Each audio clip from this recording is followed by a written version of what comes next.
Dans cette séquence, nous allons faire un exemple par rapport à la fonction ln et on aimerait simplifier au maximum l'expression ln de 6 moins ln de 2. Donc faites une pause sur la vidéo, essayez de chercher tout seul et venez voir si vous avez juste. Donc déjà, que va-t-on pouvoir faire?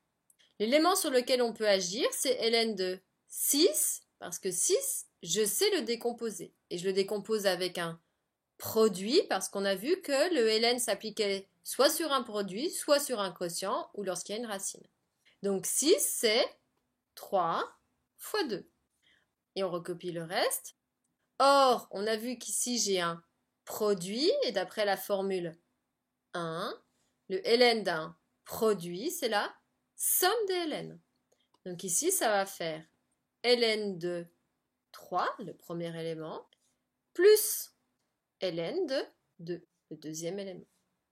Et je recopie bien le reste, qui est moins ln de 2. Donc maintenant, c'est du calcul. Qu'est-ce qui peut se simplifier?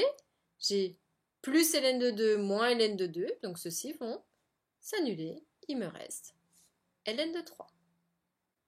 Peut-être que vous avez fonctionné autrement. Donc faites une pause sur la vidéo, essayez de chercher tout seul et venez voir si vous avez juste. Ici, l'autre démarche, c'est de remarquer qu'il y a une différence. Donc dans ces cas-là, je me souviens, je sais que d'après ma formule 3, si je fais ln de A moins ln de B, c'est en fait ln de A sur B.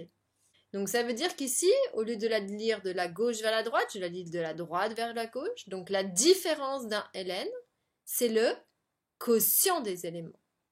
Donc c'est ln du premier, c'est-à-dire 6, divisé par le deuxième, c'est-à-dire 2. Et donc lorsque je simplifie, ln de, eh bien, priorité à la division ici, 6 divisé par 2, ça fait 3. Donc on retombe bien sur le même résultat, deux manières de faire, un résultat identique, c'est quand même assez logique.